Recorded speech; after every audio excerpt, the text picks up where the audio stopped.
رنگ لائیں اور پروگرام ان کو ملا. اور سب سے بڑی بات یہ ہے کہ میں اس پروگرام میں شرکت کر لیا، کیونکہ ابھی کئی پروگرام میں ہم جا نہیں سکے. 21، 22، 23، 24، 25 اور 26 یہ پروگرام ہمارے بہار ہی علاقے میں تھے. کسی پروگرام میں ہم نہیں جا سکے. 26 کا پروگرام بھی جامعہ سلفیہ کے مفتی صاحب نور الہدیٰ صاحب بیچارے اپنے علاقے کے لیے ہوئے تھے، لیکن بدقسمتی یہ رہی کہ میں ان کے جلسے میں بھی نہیں جا سکا. جلدی کورٹ کی تاریخیں پڑتی رہیں. لاک ڈاؤن کے بعد تاریخیں تھوڑا جلدی مل رہی ہیں، ہر دوسرے تیسرے دن. اس لیے مجھے سب سے پہلے اپنے آپ کو بھی دیکھنا ہے،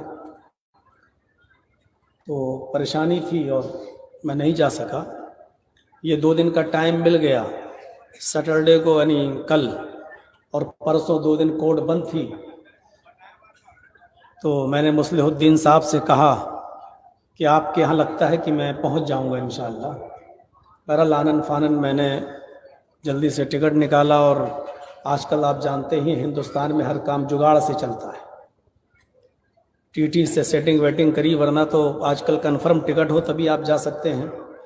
فوراً ٹکٹ لیں گے تو الاؤ ہی نہیں ہے. 1 نمبر بھی ویٹنگ رہ گیا تو ٹرین میں نہیں بیٹھنے دے رہے ہیں. آج کل کرونا نے ایسا اپنا ماحول خراب کر کے رکھا ہے پورے ہندوستان کا کہ لگتا ہے کہ صرف ٹرینوں میں جو بیٹھ کے سفر کر رہے ہیں انہی کو ہو سکتا ہے، اور جو بھاشڑوں میں اور جو چناؤں میں پرچار کر رہے ہیں ان کے لیے کرونا ہے ہی نہیں، شاید ان سے بھاگتا ہے.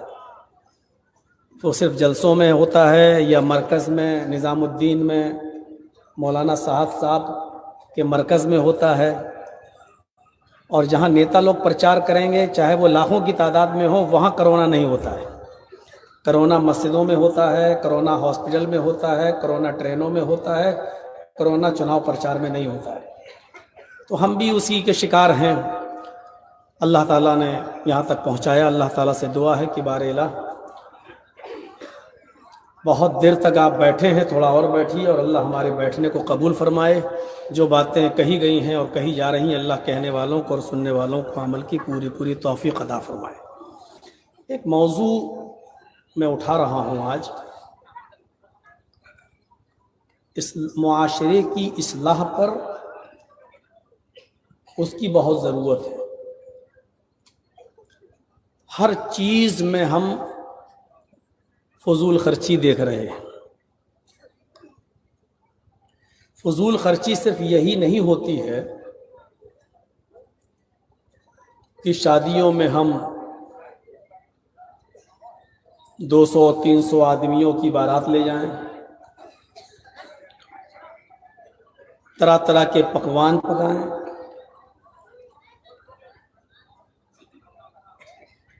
باراتوں میں پیسہ خرچ کریں، پٹاخوں میں پیسہ خرچ کریں. صرف فضول خرچی یہی نہیں ہوتی. اگر آپ کے جلسے میں 1 یا 2 مائک سے کام چل سکتا ہے، پھر بھی آپ 10 مائک لگاتے ہیں تو یہ بھی فضول خرچی میں شامل ہے.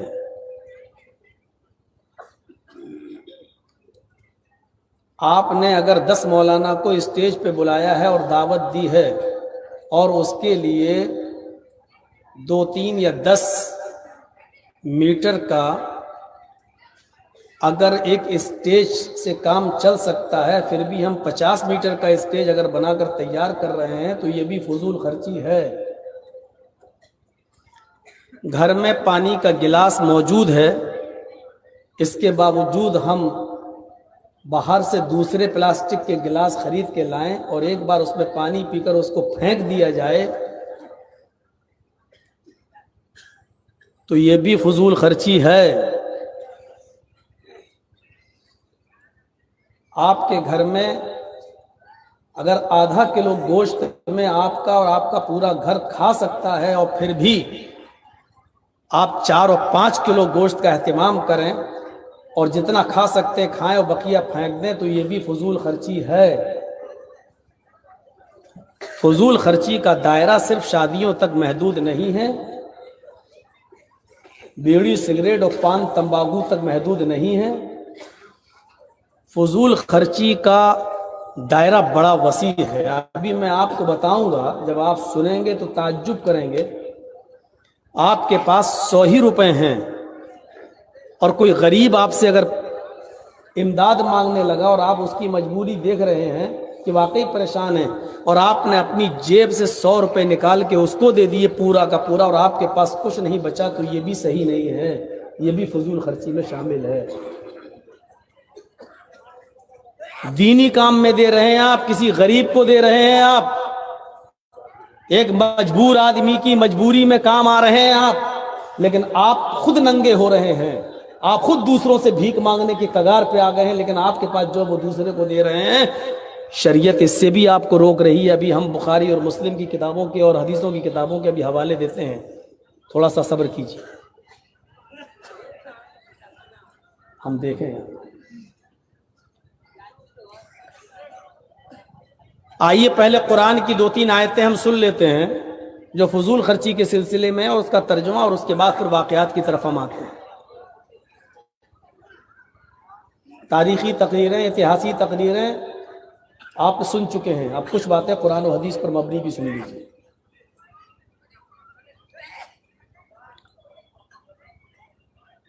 پہلی آیت وہ ہے جو میں نے خطبہ مسنونہ کے بعد پڑھی ہے. اس آیت کے ایک ایک لفظ کو پہلے غور سے سنیے. یا بنی آدم خذوا زینتکم عند کل مسجد وَكُلُوا وَاشْرَبُوا وَلَا تُسْرِفُوا إِنَّهُ لَا يُحِبُّ الْمُسْرِفِينَ. قرآن کریم کی آیت. اے آدم کے بیٹو، اے آدم کی اولاد، اے آدم کی سنتان، جب بھی تم مسجد کے اندر جاؤ تو مسجد میں جاتے وقت تم زینت اختیار کر لیا کرو، مکمل کپڑے پہن لیا کرو، خوبصورت ڈریس پہن لیا کرو، اچھی زینت اختیار کر لیا کرو.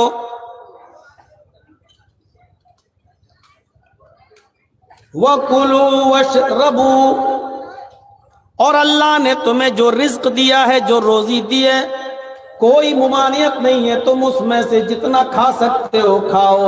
وَاشْرَبُوا، اور خوب پیو، جو مشروب حلال ہیں تمہارے لیے، جو پینے کی چیزیں حلال ہیں تمہارے لیے وہ خوب پیو، جو چیزیں تمہارے لیے کھانے کی حلال کی گئی ہیں تم اس میں سے خوب کھاؤ. بس ایک بات یاد رکھنا، وَلَا تُسْرِفُوا، کھانے اور پینے کی چیزوں میں بھی حد سے تجاوز نہ کرنا، اسراف نہ کرنا، بے جا خرچ نہ کرنا، فضول خرچی نہ کرنا.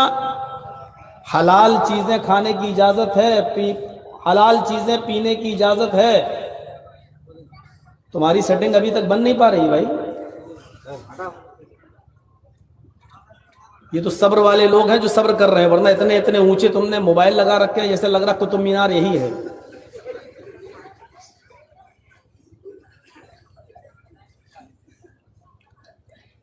پہلے کہہ رہا اللہ کھاؤ، اور پھر یہ کہہ رہا ہے پیو، یعنی کھانے اور پینے کی چیزوں میں نہیں روک رہا ہے، لیکن ادھر بھی ایک احتیاط کیا کہا گیا، وَلَا تُسْرِفُوا، کھانے اور پینے کی چیز میں بھی فضول خرچی مت کرنا، بے جا اسراف مت کرنا، زیادہ حد سے تجاوز مت کرنا. اور آگے ایک اصول بتا دیا، اِنَّهُ لَا يُحِبُّ الْمُسْرِفِينَ، بے شک یقیناً اللہ تعالیٰ حد سے زیادہ تجاوز کرنے والوں کو، بے جا خرچ کرنے والوں کو پسند نہیں کرتا ہے. گوشت کھانے سے نہیں روکا ہے، کھاؤ، لیکن اگر آدھا کلو میں کام چل رہا ہے تو 1 کلو کھا رہے ہو یا 1 کلو لا رہے ہو اور آدھا بیکار ہو رہا ہے، یہ فضول خرچی میں شامل ہے. آپ کو معلوم ہے کہ 1 گلاس دودھ ہم پی سکیں گے، 2 گلاس پی لیں گے تو میرا لیور، میرا ہاضمہ خراب ہو جائے گا، ہمیں موشن ہو جائیں گے، لیکن پھر بھی چونکہ دوسرے کا ہے، دوسرے کے یہاں کھانے کو مل رہا، پینے کو مل رہا، تو 1 گلاس پی لیا اور ہاتھ لائیے، وہ بھی پی گئے.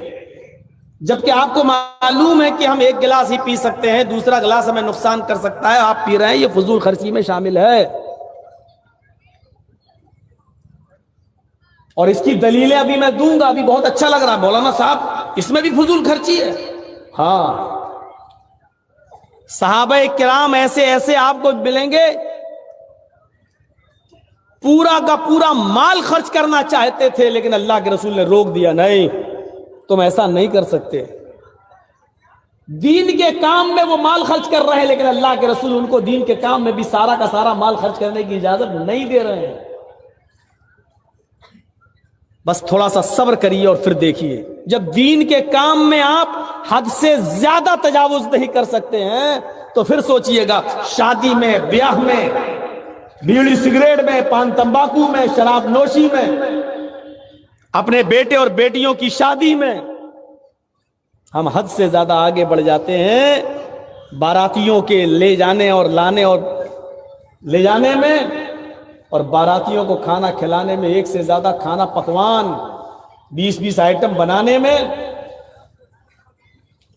ہم کہاں خرچ کر سکتے ہیں جب دینی کام میں حد سے آگے بڑھنا جائز نہیں ہے۔ ایک لمٹ متعین کی، اس چیز کو یاد رکھیے گا۔ یا بنی آدم، پہلی چیز، خذوا زینتکم عند کل مسجد وکلوا واشربوا، اے آدم کے بیٹو، اے آدم کی سنتان، جب تم مسجد میں جایا کرو تو زینت اختیار کر لیا کرو، مکمل لباس پہن لیا کرو۔ یہ آیت اس وقت نازل ہوتی ہے جب عرب کے اندر محمد رسول اللہ صلی اللہ علیہ وسلم کے آنے سے پہلے دین ابراہیمی کے پیروکار، دین ابراہیمی کے ماننے والے جب متعدد بدعتوں میں ملوث ہو چکے تھے، اور نبی اکرم صلی اللہ علیہ وسلم کے نبی بننے سے پہلے جب خانہ کعبہ کا طواف کرتے تھے تو ان کے مرد تو کپڑے پہن کر طواف کرتے تھے، لیکن عرب کی عورتیں خانہ کعبہ کا بالکل ننگی ہو کر، برہنہ ہو کر طواف کرتی تھیں۔ ان کے جسم کے اوپر کپڑے کا ایک بھی تار نہیں ہوا کرتا تھا۔ کما والدت امہا، جیسا کہ ان کی ماں نے آج ہی ان کو اپنے پیٹ سے پیدا کیا، جیسے وہ بچہ جو ماں کے پیٹ سے پیدا ہونے کے بعد برہنہ اور ننگا ہوتا ہے، ایسے ہی عورتیں خانہ کعبہ کا بالکل ننگی ہو کر، برہنہ ہو کر طواف کرتی تھی۔ عورتوں کو کپڑے پہن کر طواف کرنے کی اجازت نہیں تھی عرب کے اندر۔ جب محمد رسول اللہ نبی بنا کر بھیجے گئے تو خانہ کعبہ میں ان ننگی عورتوں کے ننگے طواف کرنے پر قرآن کریم یہ آیت نازل کرتا ہے اللہ تعالیٰ قرآن کریم کے اندر، اور اس بری رسم کو روکتا ہے، اور پوری انسانیت کے لیے اور آدم کے ہر بیٹے کے لیے، نہ صرف مسلمانوں کے لیے بلکہ آدم کے ہر ایک بیٹے کے لیے، ساری انسانیت کے لیے قانون بنا دیتا ہے۔ یا بنی آدم خذوا زینتکم عند کل مسجد، اے آدم کے بیٹو، اے آدم کی اولاد، جب بھی تم کسی اللہ کے گھر میں جاؤ، مسجد میں جاؤ، تو نہ کوئی مرد ننگا طواف کرے گا، نہ کوئی عورت ننگی جائے گی۔ سب کو حکم ہے، اے آدم کی اولاد، اولاد میں مرد بھی ہیں اور عورتیں بھی شامل ہیں، جب بھی تم مسجدوں میں جایا کرو، جب بھی تم اللہ کے گھر میں جایا کرو تو زینت اختیار کر لیا کرو، مکمل کپڑا پہن لیا کرو، مکمل لباس پہن لیا کرو، لباس میں کنجوسی نہیں، مکمل لباس پہنا کرو۔ اور سنو، ہم نے تمہیں جو رزق دیا ہے اس رزق میں سے تم خوب کھاؤ، کھانے سے تمہیں کوئی نہیں روک رہا ہے۔ اللہ نے تمہیں جو نعمتیں دی ہیں اس کو ظاہر بھی کرو، کھاؤ بھی، جو حلال چیزیں ہم نے اتاری ہیں اس میں سے پیو بھی، کھاؤ بھی اور پیو بھی، لیکن کھانے اور پینے کے اندر احتیاط رکھنا۔ وَلَا تُسْرِفُوا، حد سے آگے مت بڑھنا، حد سے تجاوز مت کرنا۔ إِنَّهُ لَا يُحِبُّ الْمُسْرِفِينَ، اللہ تعالیٰ بیجا خرچ کرنے والوں کو پسند نہیں کرتا۔ قرآن کی ایک آیت یہ ہے جو میں نے آپ کے سامنے پڑھ دی ہے۔ آئیے ذرا دوسری آیت کی طرف آئیے۔ پہلے میں 2-3 آیتیں پڑھ دے رہا ہوں تاکہ آپ کا ذہن بن جائے کہ فضول خرچی صرف وہی نہیں ہے جو ہم سوچے ہیں۔ آئیے ایک دوسری چیز، اللہ دوسری جگہ فرماتا ہے قرآن میں، حافظوں سے پوچھئے گا قرآن میں یہ آیت کہاں ہے۔ وَآتِ ذَا الْقَرْبَ حَقَّهُ حقه والمسكين وابن السبيل ولا تبذروا تبذيرا ان المبذرین کانوا اخوان الشیاطین. قرآن کی اس دوسری آیت پر ذرا نظر ڈالیے. اللہ نے یہاں پر بھی دو تین چیزیں بتائیں. وَآتِ ذَا الْقَرْبَ، ہم نے تمہیں جو دولت دی ہے، ہم نے تمہیں جو مال دیا ہے، تم اس مال کو اپنے قرابت داروں پر خرچ کرو، ان کا حق ادا کرو. وَآتِ ذَا الْقَرْبَ حَقَّهُ، اپنے قرابت دار کا حق ادا کرو. قرابت داروں میں، آپ کے رشتہ داروں میں جو غریب ہیں ان کا خیال رکھو. والمسکین، ہم نے تمہیں جو مال دیا اس میں مسکین کا بھی خیال رکھو. جو چیز بتانا چاہتا ہوں وہ اب آ رہی ہے. وابن السبیل، اور جو مسافر ہیں، پریشان حال ہیں، ان کو لمبا چوڑا سفر کرنا ہے، وہ غلطی سے یا پیسے نہ ہونے کی وجہ سے پھنس گئے ہیں اور تمہارے درمیان آ گئے ہیں، تم ان مسافروں کا بھی خیال رکھو. کتنے لوگوں کا خیال رکھنے کے لیے کہا اللہ تعالیٰ نے؟ وَآتِ ذَا الْقَرْبَ حَقَّهُ، اپنے قرابت دار رشتہ داروں کا خیال رکھو، جو غریب ہیں ان کا حق ادا کرو. والمسکین، مسکین کس کو کہتے ہیں؟ جس کے پاس واقعی کچھ نہ ہو لیکن شرم کی وجہ سے وہ زبان نہیں کھول پا رہا ہے، آپ کے سامنے ہاتھ نہیں پھیلا پا رہا ہے. آپ جانتے ہیں کہ ضرورت مند ہے لیکن اس کی غیرت اس کو مجبور کر رہی ہے اور وہ بیچارہ آپ کے سامنے ہاتھ نہیں پھیلا پا رہا ہے. یہ مسکین کہلاتا ہے. ان مسکینوں کا بھی خیال رکھو جن کے بارے میں تم جانتے ہو کہ واقعی ضرورت مند ہے لیکن وہ اپنی زبان سے تم سے مانگ نہیں رہا ہے، کہہ نہیں رہا ہے، اس کی غیرت، اس کی خودداری مجبور کر رہی ہے. نہ مانگنے پر ان کو بھی ڈھونڈو، تلاش کرو. اپنے قرابت داروں کا، رشتہ داروں کا خیال رکھو، ان کا حق ادا کرو، مسکینوں کا حق ادا کرو. وابن السبیل، اور اپنے مسافروں کو بھی ڈھونڈو، ان کا بھی حق ادا کرو.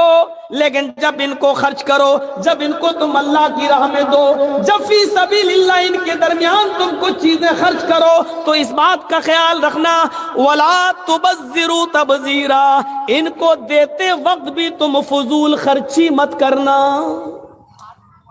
وَلَا تُبَذِّرُوا تَبْذِيرًا، بہت زیادہ مال ان میں مت لٹا دینا. ایسا نہ کرنا مسکین کو تو تم امیر کر دو اپنی دولت سے لیکن پھر تمہیں بھیک مانگنے کی نوبت آ جائے. اپنا ایک گھر ہے وہ کسی غریب کو دے دو اور خود سڑکوں پر بھیک مانگتے پھرو. وَلَا تُبَذِّرُوا تَبْذِيرًا، جب تم ان لوگوں کا حق ادا کرو تو یاد رکھنا اس میں بھی فضول خرچی نہیں ہونی چاہیے. اور ایک اصول یاد رکھنا، ان المبذرین کانوا اخوان الشیاطین، فضول خرچی چاہے غلط کاموں میں ہو یا صحیح کاموں میں ہو، فضول خرچی ہے اور فضول خرچی کرنے والے شیطان کے بھائی ہیں. غلط کاموں میں فضول خرچی تو سمجھ میں آ رہی ہے لیکن اچھے کاموں میں بھی فضول خرچی کو منع کر رہا اللہ تعالیٰ، یہ سمجھ میں نہیں آ رہا. ابھی واقعات جب رکھیں گے آپ کے سامنے تو سب پورا نقشہ سامنے آ جائے گا. وَلَا تُبَذِّرُوا تَبْذِيرًا، فضول خرچی مت کرنا. جب تم اللہ کی راہ میں خرچ کرو تو اس میں بھی فضول خرچی نہیں ہونی چاہیے.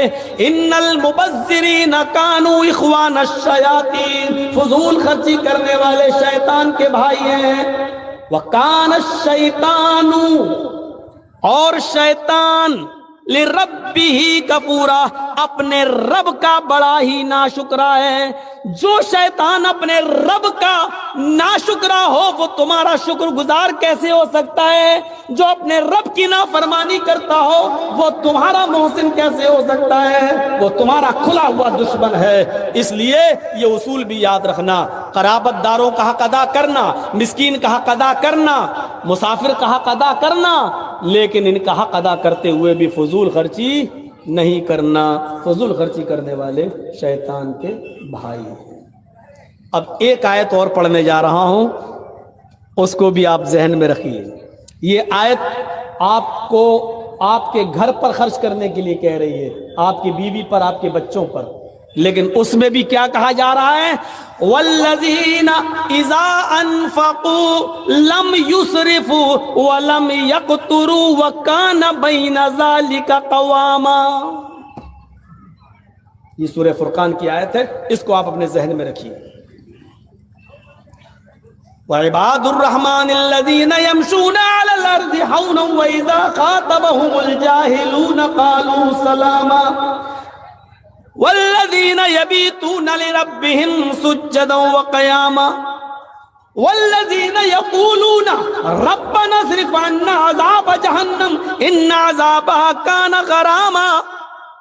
یہ پورے اللہ نے اپنے نیک بندوں کے اوصاف بیان کیے ہیں، اور یہ اوصاف بیان کرنے کے بعد پھر فرمایا والذین اذا انفقوا لم یسرفوا ولم یقتروا وکان بین ذلک قواما.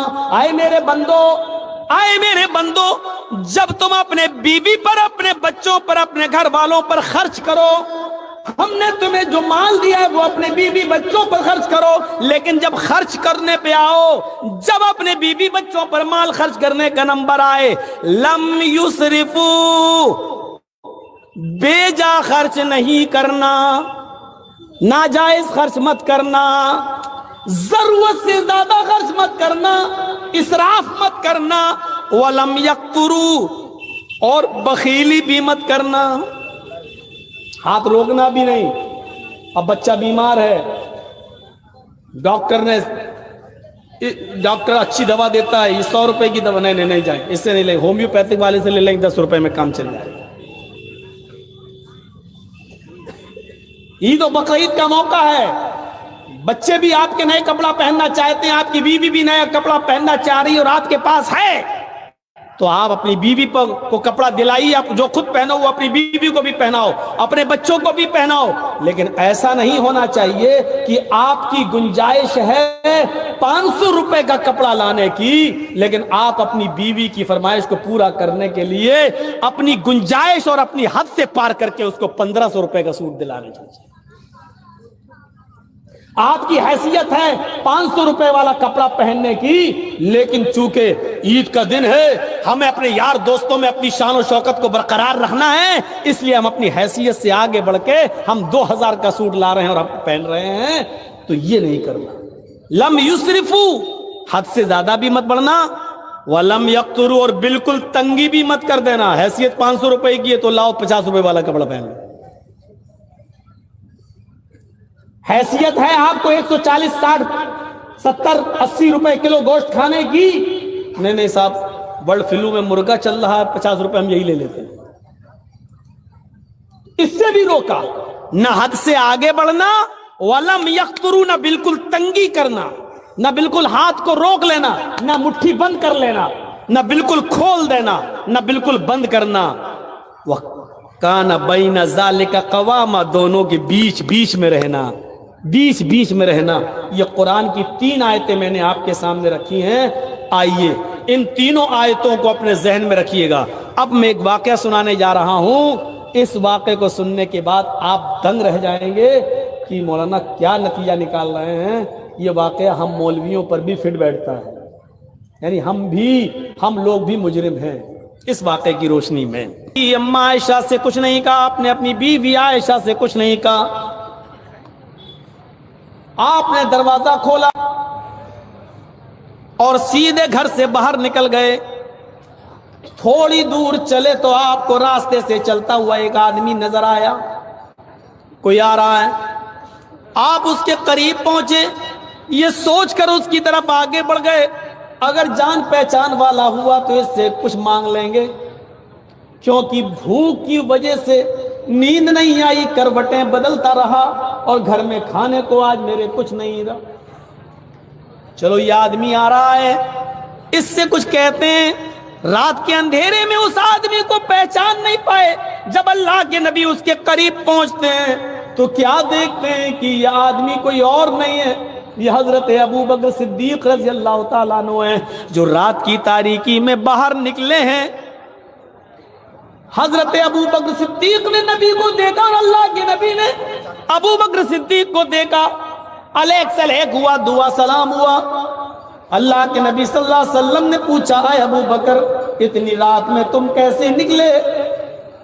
تو حضرت ابو بکر صدیق کہتے ہیں کہ اللہ کے نبی، بخاری شریف کا یہ واقعہ، اے اللہ کے نبی، اے اللہ کے رسول، آپ سے کیا چھپاؤں؟ آج اگر جھوٹ بولیں گے تو کل اللہ تعالیٰ وحی نازل کر کے آپ کو بتا دے گا سچائی کیا ہے۔ حقیقت یہ ہے کہ گھر میں مجھے نیند نہیں آ رہی تھی اور بھوک کی وجہ سے میں گھر سے باہر نکل گیا کہ راستے میں کوئی مل جائے گا تو میں اس سے یا میرا چہرہ دیکھ کر وہ میری بھوک کا اندازہ لگا لے گا۔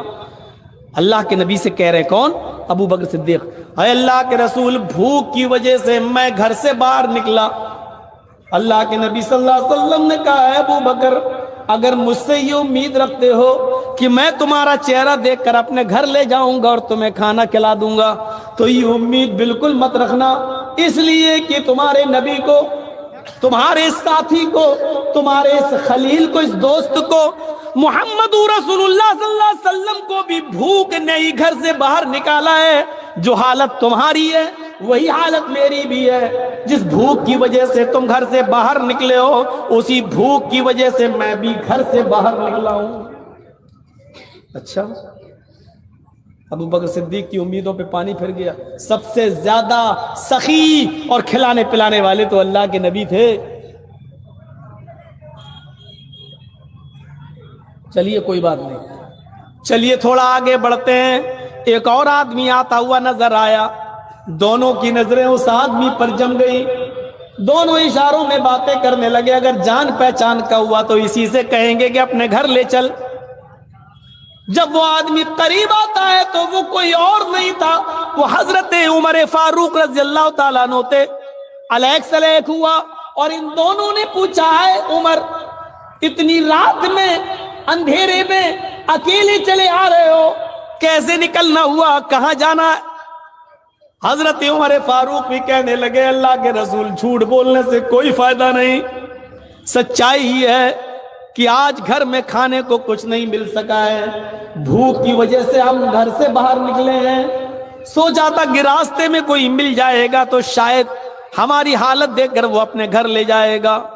اللہ کے نبی نے کہا اے عمر تمہارے ساتھی ابو بکر کو بھی اسی بھوک نے گھر سے باہر نکالا اور تمہارے ساتھی محمد رسول اللہ کو بھی اسی بھوک نے گھر سے باہر نکالا اور تمہیں بھی بھوک نے گھر سے باہر نکالا۔ ہمارے پاس کچھ بھی نہیں ہے، اگر کسی ایک کے پاس ہوتا تو ضرور کھلاتے۔ چلو ایسا کرتے ہیں، اس رات میں مجھے ایک گھر معلوم ہے، آئیے اس گھر کی طرف چلتے ہیں۔ وہ گھر حضرت ابو الحیثم کا ہے، ابو الحیثم انصاری کا گھر ہے۔ چلیے ذرا ابو الحیثم کے گھر چلتے ہیں اور ان کے دروازے کو دستک دیتے ہیں۔ ان کے گھر میں اگر کھانے پینے کو کچھ ہوگا تو وہ ضرور کھلا دیں گے۔ یہ تینوں لوگ حضرت محمد رسول اللہ اور ابو بکر اور حضرت عمر، یہ تینوں لوگ ایک صحابی کے گھر جاتے ہیں۔ ان صحابی کا نام میں بتا چکا ہوں، ابو الحیثم انصاری۔ دروازے کو دستک دیتے ہیں، ان کے گھر کی کنڈی کھٹکھٹاتے ہیں، ان کے گھر کو دستک دیتے ہیں۔ ابو الحیثم دروازے پر آتے ہیں، اتنی رات میں کون آ سکتا ہے میرے گھر میں؟ آج تک تو رات کے اس اندھیرے میں تو کوئی آیا نہیں، ضرور کوئی ضرورت مندی ہوگا، کوئی پریشان حال ہوگا، چلیں چل کے دیکھتے ہیں۔ جیسے دروازہ کھولا تو کیا دیکھتے ہیں کہ دروازے پر اس کائنات کی سب سے بڑی ہستی کھڑی ہے، جناب محمد رسول اللہ صلی اللہ علیہ وسلم کھڑے ہیں، ابو بکر ہیں، حضرت عمر ہیں۔ مرحبا مرحبا، موسٹ ویلکم، آپ کا آنا مبارک ہو۔ اتنی رات میں اتنے اچھے مہمان اور وہ بھی ہمارے گھر میں، آئیے تشریف لائیے۔ اے اللہ کے نبی صلی اللہ علیہ وسلم باہر مت کھڑے رہیے، آپ اندر آئیے اور اپنے دونوں ساتھیوں کو لے کر اندر آ جاؤ۔ اتنی رات میں ایمانداری کے ساتھ بتائیے، ہمارے اور آپ کے گھر میں کوئی آ جائے تو کیسا لگے گا؟ ویسے آج کل تو کوئی آ ہی نہیں سکتا ہے، آئے گا تو فون کر کے آئے گا، موبائل آپ کو اطلاع کر کے ہی آئے گا، اچانک نہیں. وہاں تو موبائل کا زمانہ ہی نہیں ہے، ٹیلی فون کا زمانہ ہی نہیں ہے، اور اچانک پہنچ گئے اور پیشانی پہ شکن نہیں آ رہی میزبان کے. ابو الہیثم اتنے اچھے مہمان، اتنی رات میں وہ بھی ہمارے گھر، اندر آئیے. بخاری کے اندر یہ واقعہ، دروازہ کھولا، اندر آئیے. بتائیے، اندر جاتے ہیں، پانی لاتے ہیں، پیجیے. کیا بات ہوئی، کیسے آنا ہوا اللہ کے رسول اتنی رات میں؟ بتائیے. ہم بستر لگاتے ہیں، آپ آرام کریے، سوئیے. کہ نہیں.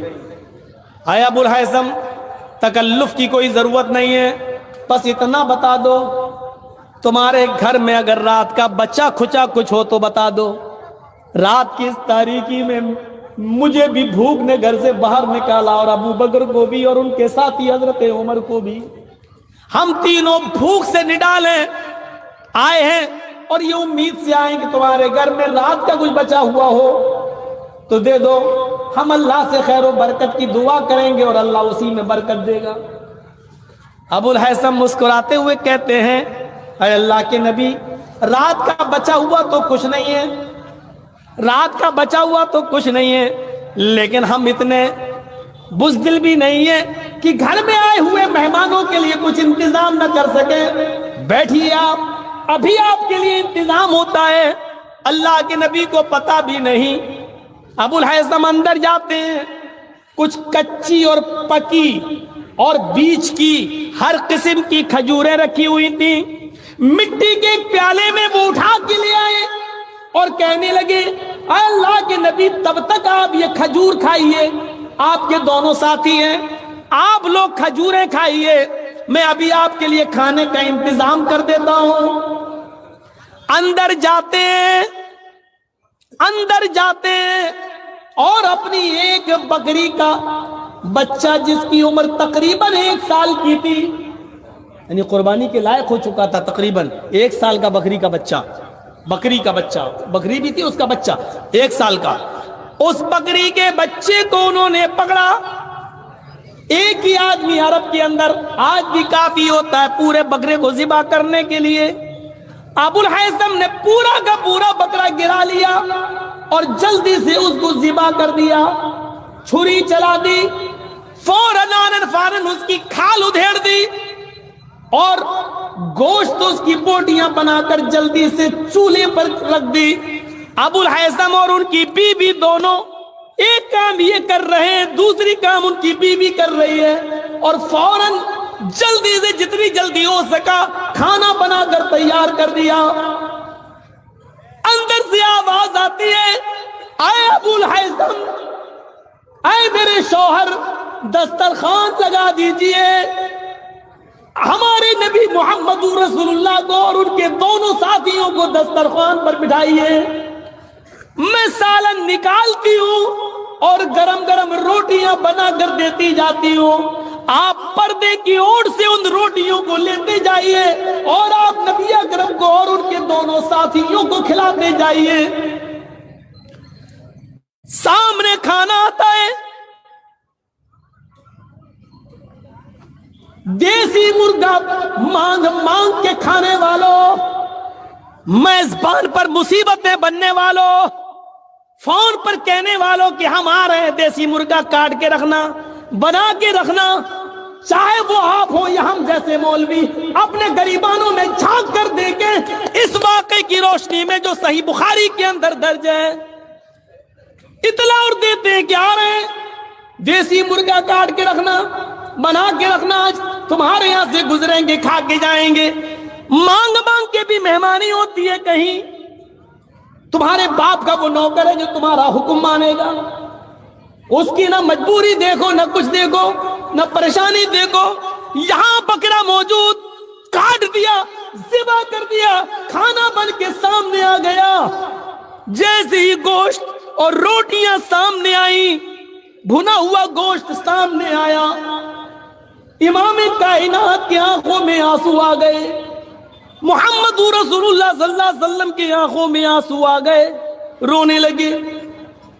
ابو الہیثم جب روٹیاں رکھنے آئے، نبی اکرم کے آنکھوں میں آنسو دیکھے، کہا اللہ کے نبی، آپ نے اور آپ کے ساتھی تو بھوکے تھے، ہم نے تو کھانے کا انتظام کیا ہے، جو میرے پاس میسر تھا ہم نے فوراً انتظام کر دیا ہے۔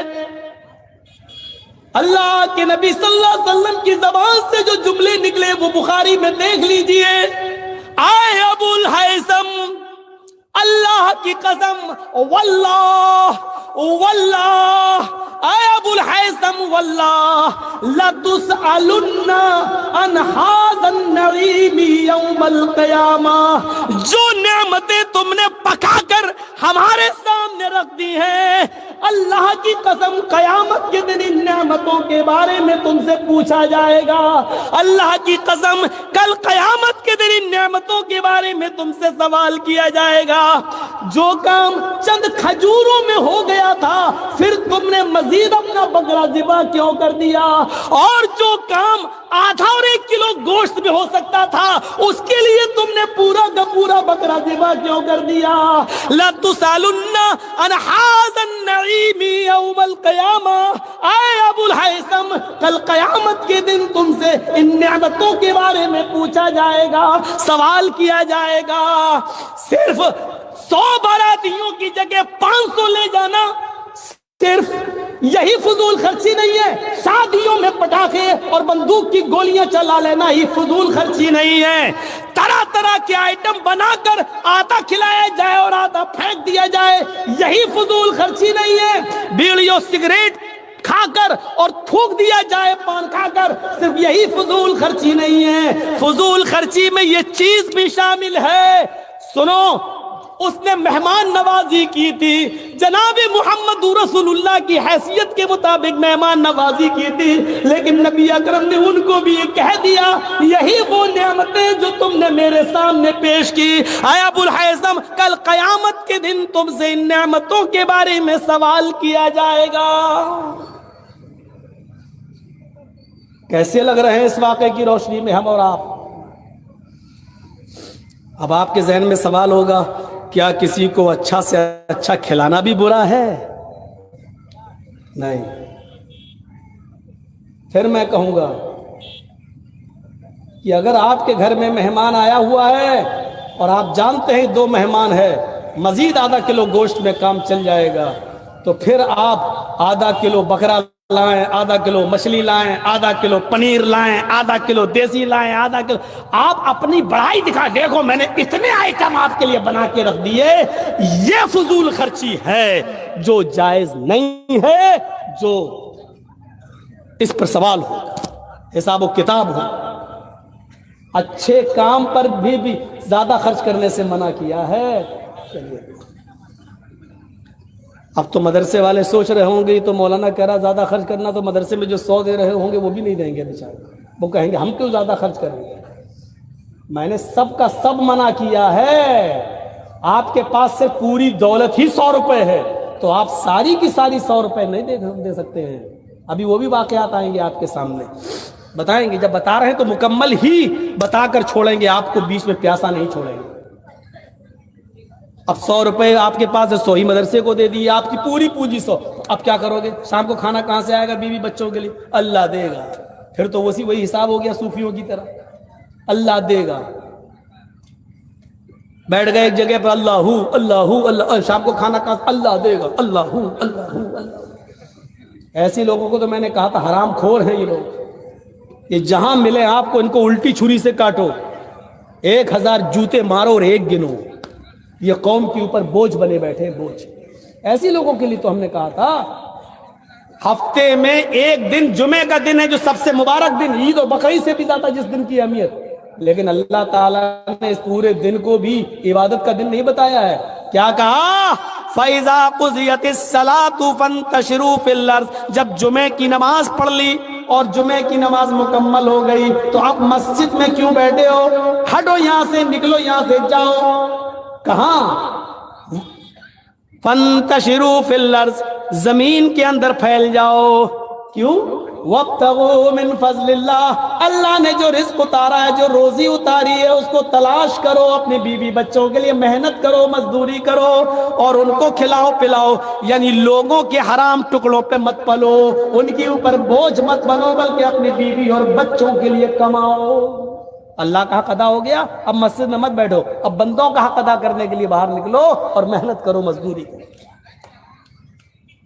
اب یہ بیٹھا ہوا ہے اللہ سجدے پہ سجدے ٹھونکتا جا رہا ہے، اللہ اللہ سبحان اللہ سبحان اللہ، تسبیح رٹ رہا ہے، مالائیں جپ رہا ہے، ادھر دوسرے لوگ پیدا ہو گئے رام رام رام رام رام رام رام رام، ادھر ہرے رام کر رہے ہیں، ادھر اللہ اللہ اللہ اللہ کر رہے ہیں۔ بہت سے ملیں گے آپ کو، ٹرینوں میں بھی مل جائیں گے ہرے رنگ کی چادر لے کر بھیک مانگتے ہوئے صوفی لوگ، اور کہیں گے کیا فلاں کے نام پہ دے دو، فلاں پہ چادر چڑھا، یہ کرے وہ ان کو دے دو، اور شکلیں قسم خدا کی ایسی ہوتی ہیں، ان کی شکلیں ان بھیک مانگنے والوں کی، صوفی، اگر ان کا چہرہ اگر دیکھ لو تو قسم خدا کی کھانا کھانے کو دل نہیں کرے گا، منہ میں منہ میں تمباکو بھری، اجمیر والے بابا، ایسے ان کے منہ سے جملے تک نہیں نکل پاتے صحیح سے، چہرے پہ ایسی، آپ دیکھ کے دنگ رہ جائیں گے ان کے چہرے دیکھ کر۔ ابو الہیثم انصاری کے اس واقعے کو سامنے رکھیے، اس کے بعد اللہ کے نبی صلی اللہ علیہ وسلم نے ایک روٹی اٹھائی اور اس روٹی کے اوپر 2 بوٹیاں رکھی، ایک روٹی اٹھائی۔ اب سنو، دیسی مرغا یا مٹن سامنے آ جائے تو بھوک دگنی، اپنے گھر پہ جتنا کھاتے ہو اس سے ڈبل کھانے والوں سنو، اس پوزیشن میں اللہ کے نبی نے صرف ایک روٹی اٹھائی، روٹی کا سائز اللہ کی قسم ہمیں نہیں معلوم کتنا ہے، بخاری کی حدیث میں صرف خبز کا لفظ آیا ہے، خبز النکرہ، ایک روٹی اٹھائی۔ روٹیاں چھوٹی بھی بنتی ہیں اور بڑی بھی بنتی ہیں، آپ لوگوں کے علاقے میں چھوٹی روٹی بنتی ہے، ہمارے ویسٹ یو پی کی طرف آ جاؤ، مغربی یو پی میں تو بڑے سائز کی روٹیاں بنائی جاتی ہیں، ہمیں سائز نہیں معلوم کہ وہ کتنی بڑی روٹی تھی، ہمیں نہیں معلوم، نہ حدیث کی کتابوں میں اس روٹی کا سائز ہے، چھوٹی بھی ہو سکتی ہے بڑی بھی ہو سکتی ہے، لیکن نقدے کا لفظ یہ بتلا رہا ہے کہ ایک روٹی اللہ کے نبی نے اٹھائی اور اس روٹی کے اوپر گوشت کی 2 بوٹیاں رکھی اور کہا، اے ابو الہیثم، اس ایک روٹی کو جس پہ میں نے 2 بوٹیاں رکھی ہیں یہ لے جاؤ اور میری بیٹی فاطمہ کو دے آؤ۔ آج 15 دن ہو گئے ہیں، 2 ہفتہ ہو گیا ہے، میرے گھر میں چولہا نہیں جلا ہے، میری بیٹی فاطمہ کو کھانا نصیب نہیں ہوا ہے۔ ابو الہیثم، اللہ کے نبی جب یہ بات کہہ رہے تھے تو ان کی بیوی دروازے پہ کھڑی تھی، اشارے سے بلاتی ہے، اے ابو الہیثم اندر آؤ۔ انہوں نے ایک برتن تیار کر دیا اور اس برتن کے اندر گوشت بھر دیا اور کئی روٹیاں اس برتن میں رکھ دی، دوسرے برتن میں ایک ٹفن تیار کر دیا اور کہا، ایک روٹی اور 2 بیٹی میں فاطمہ کا کیا ہوگا؟ لے کے جانا ہی ہے تو کچھ زیادہ لے جاؤ تاکہ وہ پیٹ بھر کے کھا لے اور اس کے گھر میں جو ہو 1-2 لوگ تو وہ بھی پیٹ بھر کے کھا لے۔ ابو الہیثم جب وہ برتن لے کے نکلے تو اللہ کے نبی نے دروازے سے ان کو طلب کر لیا، ادھر آؤ، میں نے تو 1 روٹی اور 2 بوٹی دی تھی، پورے برتن کو کھول کے دکھاؤ اس میں کیا ہے۔ کھول کے دیکھا تو اس میں سالن بھرا تھا، روٹیاں ایک نہیں کئی روٹیاں تھی۔ تو اللہ کے نبی نے فرمایا، اے ابو الہیثم، تمہاری دوسری غلطی یہ ہے کہ تم میری بیٹی کی عادت خراب کرنے کے لیے، میری بیٹی کی عادت کو بگاڑنے کے لیے اتنا کھانا لے جا رہے ہو۔ اگر وہ آج پیٹ بھر کے کھانا کھا لے گی تو پھر وہ اللہ کو یاد نہیں کر سکے گی، اللہ کا ذکر نہیں کر سکے گی۔ کھانے کے لیے اتنی ضرورت ہے جتنے میں انسان زندہ رہے اور اپنے رب کا شکر ادا کرتا رہے۔ نہیں، اے ابو الہیثم یہ غلطی مت کرو، جتنا میں نے دیا اتنا ہی لے کر جاؤ۔ پھر آپ نے وہ سارا کا سارا کھانا واپس لے لیا۔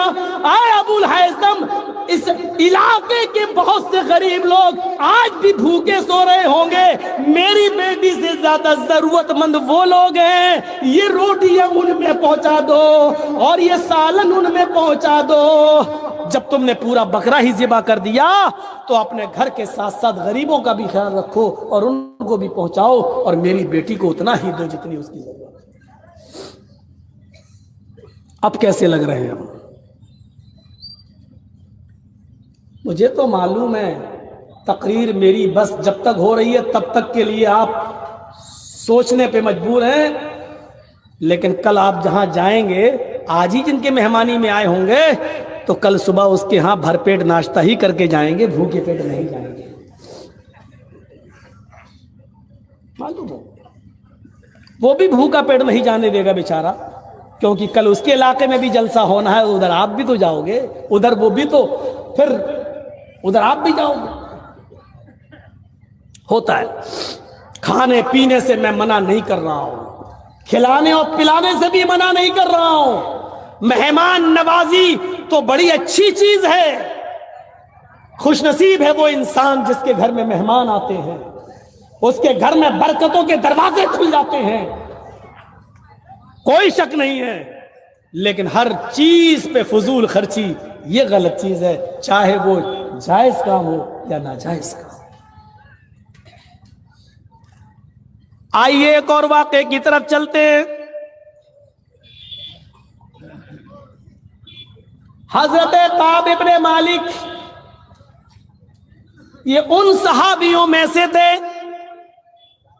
جو غزوہ تبوک میں شرکت نہیں کر سکے تھے، اور جنہوں نے اللہ کے نبی کو صحیح بات بتا دی تھی کہ ہم سستی کر گئے اور اپنی غلطی کی وجہ سے جنگ میں شرکت نہیں کر سکے، جس کے بعد اللہ کے نبی نے ان کا بائیکاٹ کر دیا تھا، لوگوں کو منع کر دیا تھا۔ سنیے جو بات ہم بتانے جا رہے ہیں وہ اب سنیے۔ اللہ کے نبی نے لوگوں کو کہہ دیا تھا کہ کوئی بھی آدمی کعب ابن مالک سے سلام نہ کرے۔ کعب ابن مالک کا فیصلہ اللہ رب العالمین کرے گا۔ اللہ کی طرف سے جب ان کی توبہ قبول ہو جائے گی اور اللہ تعالیٰ جب بتا دے گا کہ ان کی توبہ قبول کر لی گئی ہے، تب ان سے کے لیے راستہ کھولا جائے گا۔ ابھی کوئی ان سے سلام کلام نہیں کرے گا۔ اب لوگ ان سے سلام نہیں کرتے تھے، یہی جب مسجد میں نماز پڑھنے آتے تو سلام کرتے۔ صحابہ کرام نے اللہ کے نبی سے پوچھا، اے اللہ کے نبی ہم تو سلام نہیں کرتے کعب ابن مالک سے، لیکن کعب ابن مالک جب ہمیں ملتے تو وہ سلام کر لیتے، تو کیا میں ان کے سلام کا جواب بھی نہ دوں؟ تو اللہ کے نبی نے فرمایا تم ان سے سلام نہ کرو، لیکن اگر وہ سلام کر لیں تو اس کا جواب دے دو۔ 8-10 دن گزر گئے، کچھ دنوں کے بعد اللہ کے نبی نے ایک اور حکم عائد کر دیا، اے کعب ابن مالک تمہارے لیے دوسرا حکم نافذ کیا جا رہا ہے، آج کے بعد تم مسجد میں نماز نہیں پڑھ سکتے ہو۔ مصیبتیں دیکھیے، مصیبت صرف ایک نافرمانی۔ ایک جنگ میں جانا تھا، سارے صحابہ چلے گئی، یہ سوچنے لگے میرا گھوڑا تو بہت اچھا ہے، تندرست ہے، ارے ہم تو صبح پہنچ جائیں گے، یہ لوگ جا رہے جانے تو ہم تو دیر میں نکلیں گے، صبح پہنچ جائیں گے، ان کے ساتھ پہنچ جائیں گے۔ لیکن پھر رات میں لیٹ گئے تو نیند آ گئی، غلبہ آ گیا آنکھوں میں، نیند چڑھ گئی۔ صبح کے ٹائم پہ آنکھ کھلی، جب آنکھ کھلی تو پھر اور چلیے ابھی تو اور ہے، 1-2 دن لگیں گے جنگ شروع ہونے میں، ابھی ہم یہ کام نپٹا لیں، ابھی ہم وہ کام نپٹا لیں۔ سستی اور چڑھی، کام کرنے میں لگ گئے، یہاں تک کہ وہ جنگ شروع ہو گئی۔ جنگ شروع ہو گئی تو یہ جا نہیں سکے، اور جب جا نہیں سکے تو جنگ ختم ہو گئی اور سارے صحابہ لوٹ کے آ گئے۔ تو اللہ کے نبی نے کلاس لی، تم کیوں نہیں گئے؟ تو انہوں نے پوری صحیح بات بتا دی، تو اللہ کے رسول نے ان کا بائیکاٹ کر دیا، اب نماز میں بھی نہیں آ سکتے ہو مسجد کے اندر۔ کہا اللہ کے نبی پھر میں کیا کروں؟ کہا اپنے گھر میں تم نماز پڑھو گے، مسجد میں نماز پڑھنے کے لیے تمہارے دروازے بند، اللہ رب العالمین نے تمہارے لیے یہی حکم نافذ کیا ہے۔ کعب ابن مالک کہتے ہیں کہ جب میں بازار کی طرف جایا کرتا تھا، لوگ مجھے سلام نہیں کرتے تھے، میں ہی سلام کرتا تھا۔ میں ان سے پوچھتا تھا کیا اللہ کے رسول صلی اللہ علیہ وسلم نے میرے بارے میں اور کوئی حکم دیا؟ تو لوگ ہمیں اس کا جواب نہیں دیتے تھے اور مجھے سلام کا جواب دے کر نکل جایا کرتے تھے، کوئی بھی آدمی مجھ سے بات نہیں کرتا تھا۔ اس حال میں کئی دن گزر گئے. کعب ابن مالک کہتے ہیں میں کافی بزرگ ہو چکا تھا. یہاں پر ایک حکم اور نافذ ہوتا ہے. آئے کعب ابن مالک, 1 مہینہ جب گزر گیا تو حکم نافذ ہوتا ہے, آئے کعب ابن مالک آپ اپنی بیوی سے دور ہو جائیں. یہ حکم نافذ ہو رہا, آپ کو ایک اور سزا دی جا رہی ہے, آپ کو آج کے بعد آپ اپنی بیوی سے مل نہیں سکتے. کعب ابن مالک نے کہا اے اللہ کے نبی, بیوی سے مل نہیں سکتے اس کا مطلب کیا ہے؟ کیا میں اس کو طلاق دے دوں؟ اللہ کے نبی نے کہا نہیں, طلاق نہیں, طلاق دینے کے لیے حکم نہیں دیا جا رہا ہے. آپ ان سے دور رہیں گے, ان سے بیوی والی خدمت نہیں لے سکتے, یعنی اپنی بیوی سے مجامعت صحبت نہیں کر سکتے, اس کے ساتھ ہم بستری کرنے سے روکا جا رہا ہے.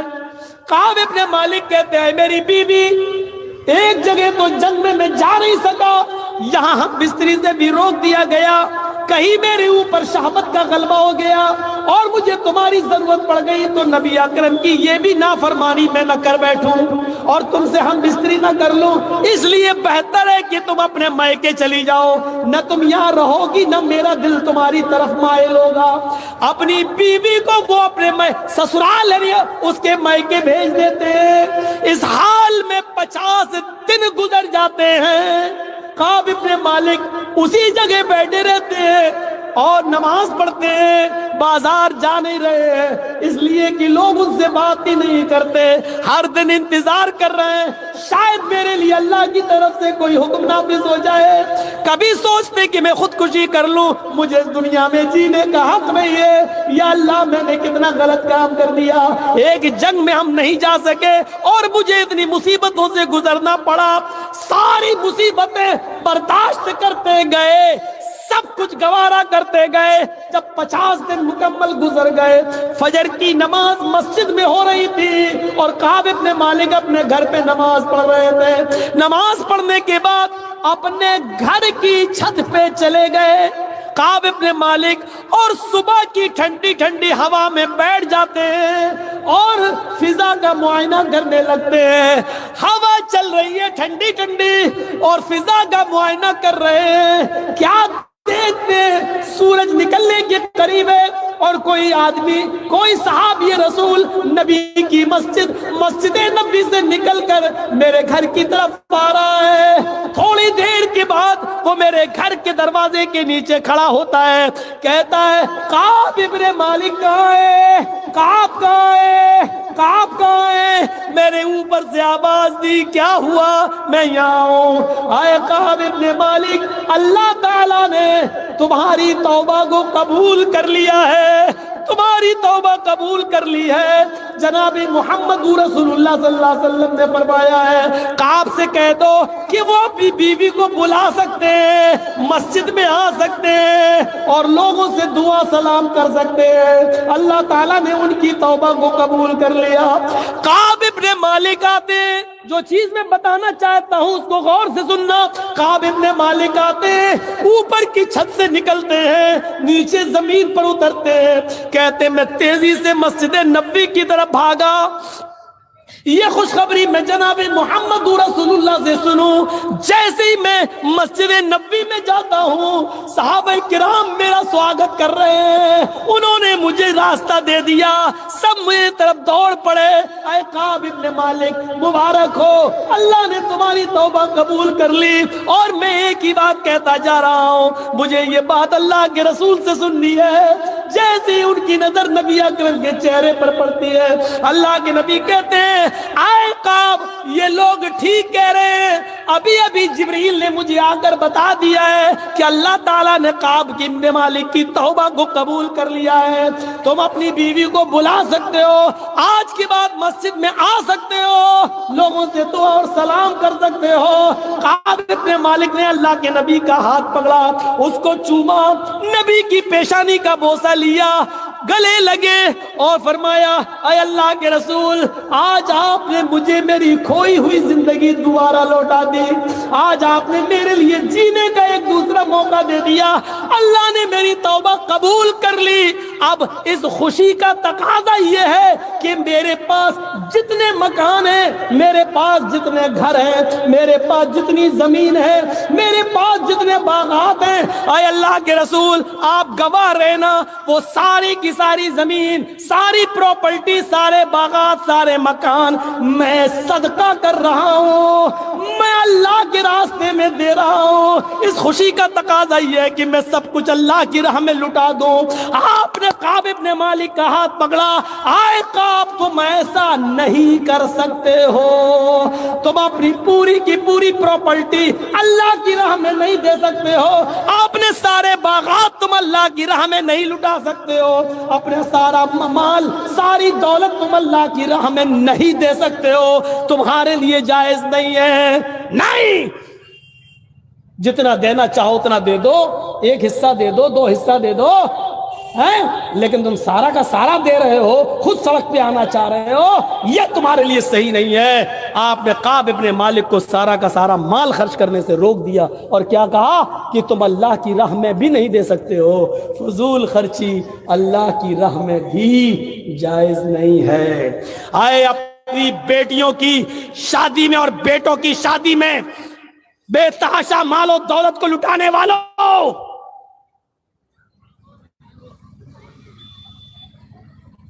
بے ہزاروں سینکڑوں ٹن کھانا بنا کر برباد کرنے والوں، 10 اور 15 لوگوں کے بیچ میں نکاح ہو سکتا ہے، 500 آدمیوں کی بارات لے جا کر لڑکی والوں کے گھر میں چوروں ڈاکوؤں کی طرح بنا کر لے کر کھلانے والوں، سنو، جب اللہ کی راہ میں سارا مال نہیں دیا جا سکتا ہے تو تمہاری سیاری و مکاری میں فضول خرچی جائز کیسے ہو سکتی ہے؟ یہاں کیسے جائز ہو سکتی ہے؟ کبھی ہم نے غور کیا ہے؟ سوچا ہے ہم نے؟ اس بات کا احساس نہیں ہوتا ہے۔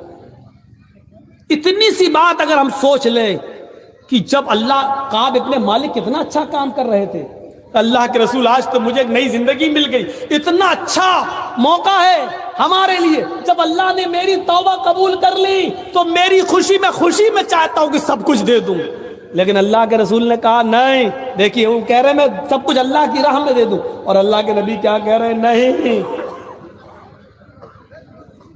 نہیں تم ایسا نہیں کر سکتے۔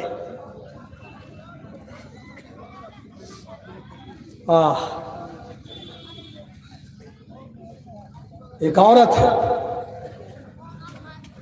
جس کے پیٹ میں بچہ ہے اور آپ نے اس کو طلاق دے رکھی ہے، یا بچہ پیدا ہو چکا ہے اور وہ اپنی ماں کا دودھ پی رہا ہے اور آپ نے ایسی حالت میں اس کو طلاق دے دی ہے، تو ادھر بھی قرآن ایک حکم نافذ کر رہا ہے، وَعَلَى الْمَوْلُودِ لَهُ رِزْقُهُنَّ وَكِسْوَتُهُنَّ، اور لڑکے کے باپ کے اوپر یہ ضروری ہے،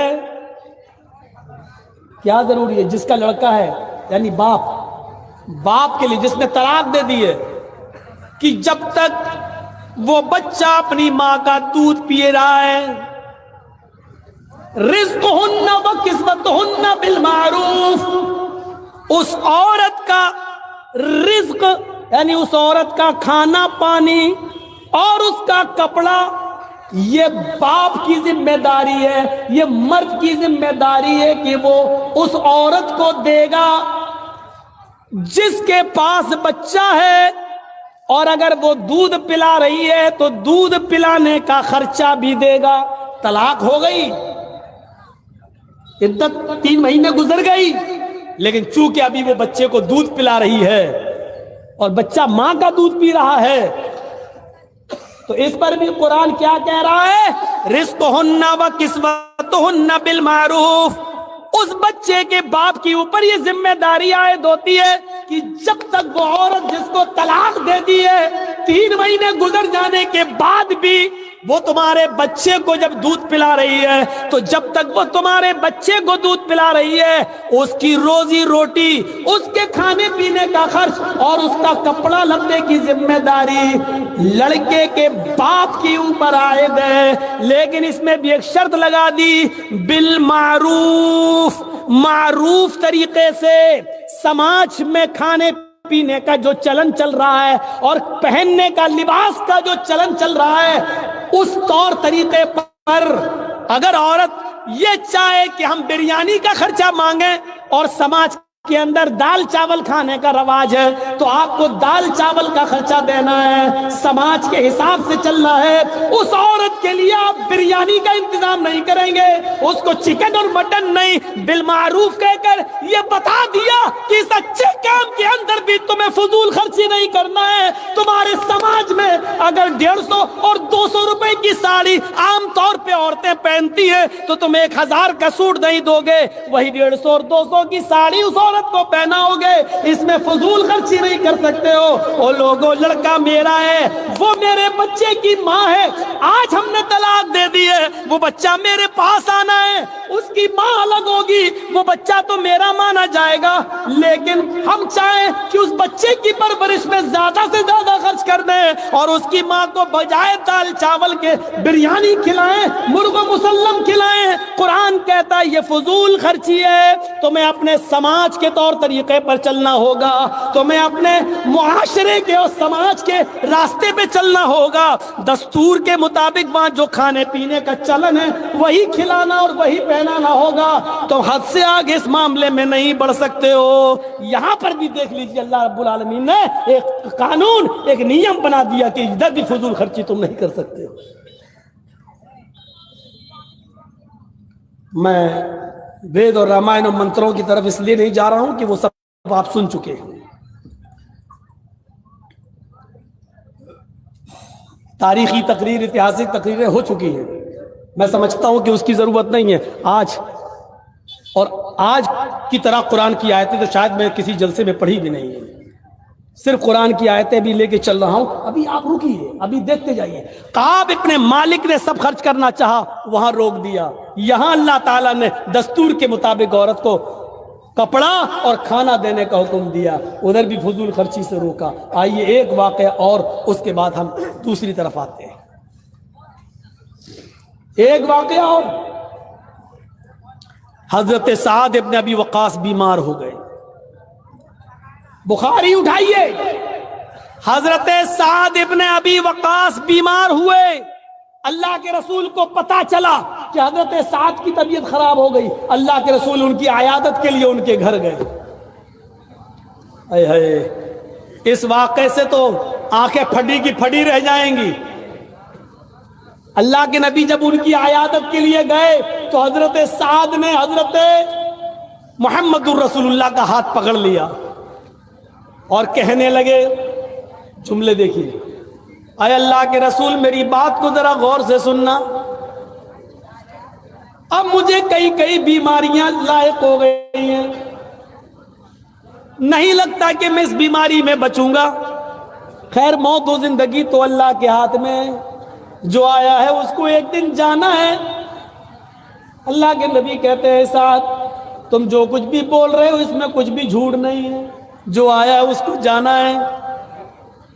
تم کہہ رہے ہو کہ اس بیماری میں اب مجھے بچنے کی امید کم ہے، تو امیدیں دنیا لگاتی ہے، شفا دینے والا اللہ ہے، جب وہ تمہیں شفا دینا چاہے گا تو شفا دے دے گا، اور جب اپنے پاس بلانا چاہے گا تو ہماری دعائیں بھی تمہارے کوئی کام نہ آئیں گی۔ اے سعد تم کچھ اور بات کرنا چاہتے ہو تو بتاؤ۔ ہاں اے اللہ کے نبی موت و زندگی کا تو کوئی بھروسہ نہیں، لیکن آج مجھے ایک بات کہنی ہے۔ اے اللہ کے نبی میری ایک بیٹی ہے، بس صرف میری ایک بیٹی ہے، میں اس کی شادی سے فارغ ہو چکا ہوں، وہ بھی پرائے گھر کی ہو چکی ہے، وہ بھی شوہر والی ہے، اس کے بھی بچے ہیں، وہ اپنے سسرال جا چکی ہے، وہ اپنے شوہر کے پاس خوش ہے۔ اے اللہ کے رسول میرے پاس میرا ایک یہ مکان ہے، ایک اور مکان ہے، میرے پاس 2-3 باغات بھی ہیں، میرے پاس اس کے علاوہ بھی کوئی ملکیت ہے، میں چاہتا ہوں کہ میری بیٹی کا تو نکاح ہو گیا ہے، اب تو کوئی ہے نہیں، اس لیے میں چاہتا ہوں کہ انتقال سے پہلے میں سارا کا سارا اپنے گھر اور اپنے مکان اور اپنی ملکیت اور اپنی پراپرٹی، زمین و جائیداد اللہ کے نام پہ خرچ کر دوں، فی سبیل اللہ لٹا دوں، سب صدقہ کر دوں۔ اے اللہ کے نبی کیسا رہے گا؟ اگر یہ صحیح ہے تو میں آپ کو دے دیتا ہوں، آپ اس کو دینی کام میں جہاں لگانا چاہیں لگا دیں۔ اللہ کے نبی فرماتے ہیں ایسا تم ایسا ہرگز نہیں کر سکتے۔ بخاری کے الفاظ پر غور کرنا، ایسا تم ایسا ہرگز نہیں کر سکتے۔ کہا اللہ کے نبی میں چاہتا ہوں کہ اپنی زندگی میں کچھ نہ کچھ صدقہ کر لوں، کیا میں سارا کا سارا نہیں دے سکتا؟ اللہ کے نبی فرماتے ہیں نہیں، ایسا تم سارا کا سارا نہیں دے سکتے۔ تو کہا ٹھیک ہے اے اللہ کے نبی تو میں اپنے گھر مکان ملکیت زمین و جائیداد کے 3 حصے کر لیتا ہوں۔ ادھر دیکھو، یہ بات غور سے سنو، میں اپنی زمین و جائیداد ملکیت کے 3 حصے کر لیتا ہوں، 3 حصے، 2 حصے میں خرچ کر دیتا ہوں، 2 حصے کا میں صدقہ اور خیرات کر دیتا ہوں، اور 1 حصہ اپنے پاس رکھ لیتا ہوں جو میرے مرنے کے بعد ترکہ ہو جائے گا، میری بیٹی میں اور میرے رشتہ داروں میں بٹ جائے گا۔ اللہ کے نبی کہتے ہیں اے سعد تم ایسا بھی نہیں کر سکتے ہو، اپنی ملکیت، اپنی پراپرٹی، اپنی زمین و جائیداد کا 2/3 یعنی 3 حصوں میں سے 2 حصے بھی خرچ نہیں کر سکتے ہو۔ کہا اللہ کے رسول ٹھیک ہے، اگر 2/3 2/3 بھی خرچ نہیں کر سکتا ہوں تو ایسا کرتا ہوں کہ میں اپنی ملکیت کو آدھا کر دیتا ہوں، آدھی ملکیت اللہ کی راہ میں خرچ کر دیتا ہوں اور آدھی ملکیت اپنے پاس رکھ لیتا ہوں، وہ میرے مرنے کے بعد میری بیٹی اور میرے رشتہ داروں میں ترکے کے طور پہ کام آ جائے گی۔ آپ نے فرمایا اے سعد تم اپنی زندگی میں اپنی پراپرٹی زمین و جائیداد کا آدھا حصہ کر کے آدھا مال بھی صدقہ اور خیرات نہیں کر سکتے ہو، آدھا بھی نہیں دے سکتے ہو۔ تو کہا اللہ کے رسول اگر آدھا بھی نہیں دے سکتا ہوں تو ایسا کر لوں کہ میں اپنی پراپرٹی زمین و جائیداد اور اپنے مال و دولت سب کے 3 حصے کر کے 2 حصے، ایک حصہ میں اپنے پاس رکھ لوں، 1 حصہ میں خرچ کر دوں، 2 حصے میں اپنے پاس رکھ لوں، 1 حصہ میں خرچ کر دوں، یعنی 1/3 3 حصے کر کے، ابھی تو کہہ رہے تھے کہ 2 خرچ کر دوں 1 روک لوں، اب کہہ رہے ہیں 3 حصے میں سے 2 خرچ کر دوں اور 1 خرچ کر دوں اور 2 روک لوں، 1 خرچ کر دوں۔ تو اللہ کے نبی کیا کہتے ہیں اے سعد ابن ابی وقاص، ہاں اپنی پراپرٹی زمین و جائیداد کا 1/3 جس کا تم حق رکھتے ہو، 1/3 1/3 جس کا تم حق رکھتے ہو، اس کی وصیت جس کو چاہو کر سکتے ہو، جس کو دینا چاہو دے سکتے ہو، لیکن 2 حصے تمہارے انتقال کے بعد تمہارے رشتہ داروں میں ترکے کے طور پہ تقسیم ہوں گے، 1/3 حصہ تم خرچ کرنا چاہو تو کر سکتے ہو، صدقہ و خیرات دینا چاہو تو دے سکتے ہو، حالانکہ یہ بھی زیادہ ہے، یعنی میری مانو تو یہ بھی زیادہ ہے، لیکن 1/3 کا تمہیں اختیار ہے، 1/3 کا تمہیں اختیار ہے۔ یہ حدیث ہمیں کیا بتلا رہی ہے؟ بخاری شریف کا یہ منظر اللہ کے رسول صلی اللہ علیہ وسلم نے حضرت سعد ابن ابی وقاص سے جو کہا، وہ بھی ان کی بیماری کے حال میں جو کہا، یہ حکم ہمیں بتلا رہا ہے کہ ہم سارا کا سارا مال خرچ کر کے خود سڑکوں پہ آ جائیں اور بھکاری بن جائیں، یہ جائز نہیں ہے۔ جب دینی کاموں میں حد سے زیادہ مال خرچ کر کے لٹانا جائز نہیں ہے، تو شادی اور بیاہ میں، آتش بازیوں میں، بیڑی اور سگریٹ میں، پان تمباکو میں اور شراب نوشی میں فضول خرچی کرنا کہاں سے جائز ہو جائے گی؟ یہ ہماری تقریر کا آج موضوع دوسرا ہے. ہم فضول خرچی یہ نہیں کہہ رہے ہیں کہ حرام ہے، ہم فضول خرچی یہ نہیں کہہ رہے ہیں ناجائز ہے، ہم یہ بتا رہے ہیں جب فضول خرچی دینی کام میں جائز نہیں ہے تو غیر دینی کاموں میں جائز کہاں سے ہو جائے گی؟ جب ادھر نہیں کر سکتے ہو تو ادھر کیسے کر سکتے ہو؟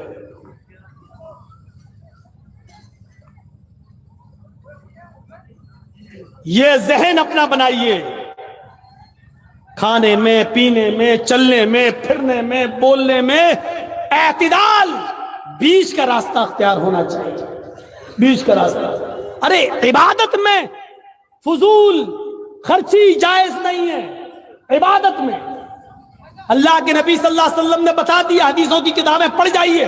جب وضو بنانے بیٹھو تو کتنے پانی سے وضو بنا سکتے ہو، غسل کرنے بیٹھو تو کتنے پانی سے غسل کر سکتے ہو، اللہ کے رسول غسل میں کتنا پانی استعمال کرتے تھے، سب یہ چھوٹی چھوٹی حدیث کی کتاب بلوغ المرام میں آپ کو مل جائے گا پورا کا پورا طریقہ. آپ کتنے پانی سے وضو بنا لیتے تھے، آپ کو پورا کا پورا طریقہ مل جائے گا. لیجئے 2 مد پانی سے آپ وضو بنا لیتے تھے. 2 مد کتنا ہوتا معلوم ہے آپ کو؟ 4 مد کا 1 سا. 4 مد کا 1 سا. 1 سا کتنا ہوتا ہے؟ پونے تین سیر یعنی 2.5 کلو. 2.5 کلو. 4 مد کا 1 سا یعنی 2.5 کلو کا 1 سا. اور اللہ کے رسول 4 مد نہیں 2 مد یعنی 2.5 کلو سے آدھا کر دو کتنا ہوا؟ 1.25 لیٹر پانی سے وضو بنا لیتے تھے. اور پھر آپ کہتے تھے پانی بچاؤ، پانی میں فضول خرچی مت کرو. اب آپ اندازہ لگائیے، جب نماز کے لیے وضو شرط ہے اور وضو میں بھی 1.25 کلو پانی سے زیادہ اللہ کے رسول خرچ نہیں کر رہے ہیں، جب 1.25 کلو پانی سے زیادہ خرچ کرنے کو فضول خرچی میں شمار کیا جا رہا ہے وہ بھی نماز کے لیے، تو ہمیں بیڑی، سگریٹ، شراب اور پان تمباکو میں پیسہ خرچ کرنے کی اجازت کون سی شریعت دیتی ہے؟ کون سا سماج دیتا ہے؟ کون سی سوسائٹی دیتی ہے؟ شادی میں 15، 20 اور 50 آدمی سے زیادہ 200 آدمیوں کی بارات کون سی شریعت ہمیں اجازت دیتی ہے؟ مہمانوں کے لیے بکرے، قورمے، مچھلی، فرائی اور شاہی پنیر اور سبزی کے آئٹم الگ 20 قسم کے آئٹم بنانے کی کون سی شریعت اجازت دیتی ہے؟ کہاں سے ہم نے لیا ہے یہ سب؟ جب وضو کے اندر پانی کو زیادہ خرچ نہیں کیا جا سکتا. شادی اوفو کتنی بار سنا ہوگا یہ واقعہ. اللہ کے رسول صلی اللہ علیہ وسلم کے پاس، نبی اکرم کے پاس ایک عورت آتی ہے.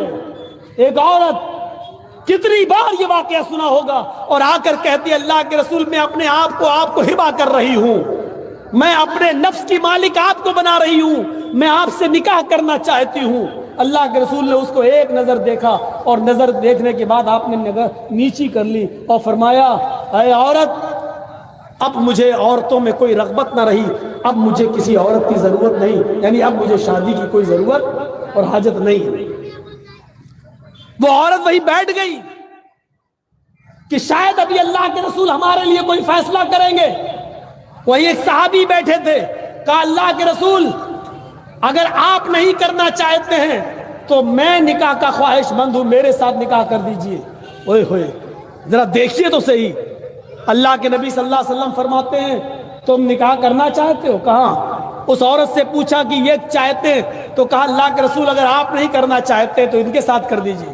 تو آپ نے اس صحابی کو اپنے قریب بلایا. بخاری کے الفاظ دیکھیے، آپ نے فرمایا کیا آپ اپنی بیوی کو مہر میں کچھ دے سکتے ہو؟ ضروری ہے مہر.